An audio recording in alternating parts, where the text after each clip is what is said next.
प्रिय श्रोताओं, सबसे पहले तो मेरे चैनल के सब्सक्राइबर को कलयुग के महाअवतारी इंसान की तरफ से ढेर सारा प्यार व आशीर्वाद। अब प्रिय श्रोताओं, मैं आज के वीडियो में बताए जाने वाले विषय के मुद्दे पर आता हूँ। तो प्रिय श्रोताओं, आज के वीडियो में मैं ये रहस्य बताऊँगा कि वे कौन से दो प्रकार के इंसान हैं जिनको ईश्वर या परम शिव जी द्वारा भवसागर से पार लगवाया जाता है। तो प्रिय श्रोताओं, वैसे तो ये रहस्य मैं पिछले वीडियोज में पहले से ही विस्तार से और पक्के ठोस प्रमाणों सहित बता चुका हूँ कि इस भूमंडल पर पार वही इंसान लगते हैं जिनको ऊपर वाले परम शिव जी के द्वारा कुछ अलग से लेख और लिखावट दे करके पैदा किया जाता है। लेकिन प्रिय श्रोताओं, मेरा आज का विषय ये है कि व्यक्ति विशेष लिखावट वाले इंसानों में वे दो प्रकार के रास्ते कौन से हैं जिन पर चलने से ऊपर वाला परम शिव जी ऐसे इंसानों को भवसागर से पार लगा देता है। तो प्रिय श्रोताओं, अब मैं यानी कि इस कलयुग का महाअवतारी इंसान उन दो प्रकार के रास्तों के बारे में विस्तार से बताने जा रहा हूँ। इसलिए इस वीडियो के अमूल्य ज्ञान को ध्यान से सुनना और वीडियो को अपने यार दोस्तों के पास शेयर जरूर कर देना, ताकि पाखंडी बाबा लोगों द्वारा गुमराह किए गए लोगों को भी अच्छे से पता चल सके कि भवसागर से पार लगने का असली फंडा आखिर है क्या। तो प्रिय श्रोताओं, ऊपर वाले परम शिव जी का तो सिर्फ और सिर्फ एक ही फंडा है, और वो ये है कि ऊपर वाला परम शिव जी व्यक्ति विशेष लिखावट देकर पैदा किए जाने वाले इंसानों को सिर्फ और सिर्फ यही कहता है कि अगर भूमंडल से पार लगना है तो, यानी कि आवागमन के बंधन से छूटना है तो या तो लगातार 3 जन्मों तक मेरे से बैर लगाओ या फिर लगातार 7 जन्मों तक मेरे से प्रेम करो, मैं भूमंडल से पार लगा दूंगा। तो प्रिय श्रोताओं, ये रहस्य सुनकर आप लोग हैरान हो गए होंगे कि ऐसा भला कैसे हो सकता है कि ईश्वर से लगातार 3 जन्मों तक बैर लगाने वाले इंसानों को भी ईश्वर ऐसे इंसानों को भवसागर से पार लगा देता है। तो प्रिय श्रोताओं, ये विषय ज़्यादा हैरान होने का विषय नहीं है। भवसागर से पार लगने के 487 रास्तों में कुछ रास्ते ऐसे हैं जिन पर चलने से, यानी कि ईश्वर से बैर लगाने से भी इंसान भवसागर से पार लग जाता है। अब प्रिय श्रोताओं, ये रहस्य समझ लो कि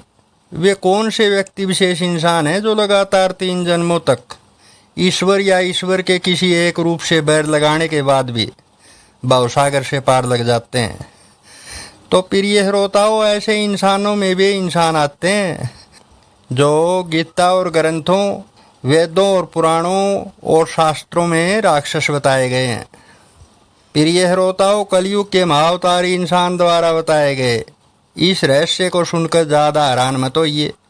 क्योंकि असली ईश्वरीय सच्चाई तो यही है कि ईश्वर या ईश्वर के किसी एक रूप से बैर लगाने के बाद भी व्यक्ति विशेष लिखावट देकर पैदा किया गया इंसान भूमंडल से पार लग जाता है। अब प्रिय श्रोताओं, ये रहस्य और जान लो कि वे कौन से व्यक्ति विशेष इंसान हैं जो लगातार 7 जन्मों तक ईश्वर से या फिर ईश्वर के किसी एक रूप या फिर 2 रूप या फिर 3 रूपों से प्रीत लगाने के बाद इस भूमंडल से पार लग जाते हैं। तो प्रिय श्रोताओं, ऐसे इंसानों में आते हैं इस सृष्टि के सारे साधु संत सन्यासी योगी बाबा महाराज लोग। प्रिय श्रोताओं, आप लोगों की रहस्यमयी जानकारी के लिए बता दूं कि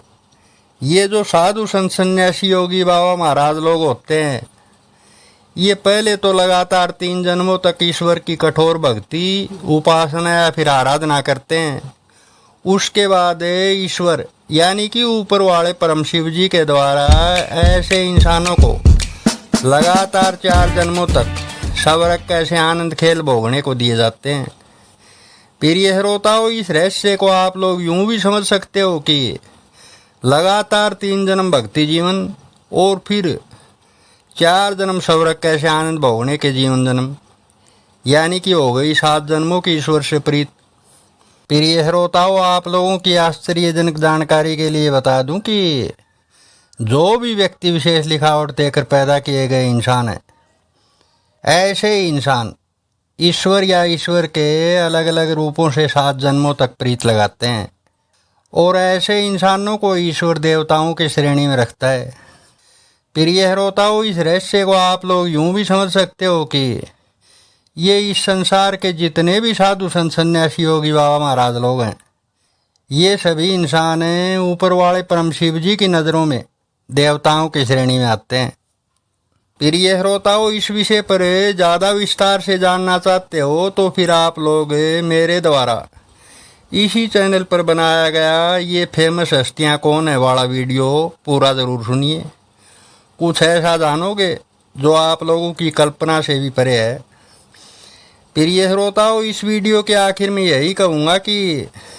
इस अद्भुत दुनिया में मेरे अलावा सभी प्रचारी बाबा महाराज लोग केवल और केवल झूठे ज्ञान का ढोल पीट रहे हैं। इसलिए वक्त रहते समझ जाइए, वरना पछताने का भी मौका नहीं मिलेगा। प्रिय श्रोताओं, मेरे चैनल पर आए नए श्रोताओं को यही कहूँगा कि आप लोग क्या सोचते हो, ईश्वर कोई बेवकूफ़ प्राणी है जो आप लोगों को इन बाबा लोगों के माध्यम से या फिर गीता और ग्रंथों के माध्यम से या फिर वेद शास्त्रों और पुराणों के माध्यम से अपनी असल सच्चाई किसी थाली में परोस करके दे देगा। प्रिय श्रोताओं, ईश्वर को जानने का नाम ही तो भक्ति या फिर आराधना है। प्रिय श्रोताओं, ज़रा सोचिए, अगर गीता और ग्रंथों, वेदों और पुराणों और शास्त्रों में ही अगर असली ईश्वरीय सच्चाई होती तो फिर सभी बाबा महाराज लोगों और साधु संत सन्यासी योगियों को ईश्वर की कठोर भक्ति या फिर आराधना या फिर उपासना करने की आवश्यकता ही क्या है।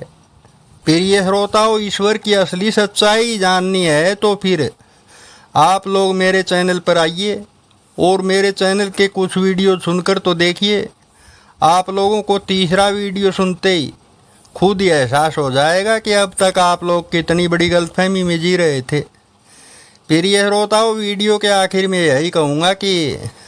आपके शरीर के अंदर बैठे देवता को असली ईश्वरीय सच्चाई का ये वीडियो पसंद आया हो तो फिर इस वीडियो को अपने यार दोस्तों को शेयर करना मत भूलिए।